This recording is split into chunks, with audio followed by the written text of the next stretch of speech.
I have this suspicion nga ang ICC is a political tool. Positive ta aning kuan karon layer nga ma-approve yun sa paboranta sa kanino sa interim release sa ICC. Honestly, akong tanaw manggod ang ICC dili kayo confident akong tanaw sa iya ha. Because ang katong extraordinary rendition nga nahitabo manggod kang PRRD kadto pala manggodaan kuan na they should have sent him back here just to allow the process to take its course. And yet, gidawat nila dito sa ilang detention center.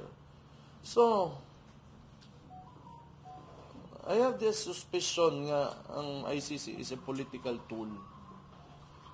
Kay, it was in a kanang layman's term, technically it was kidnapping that transpired dito sa Villamor Air Base.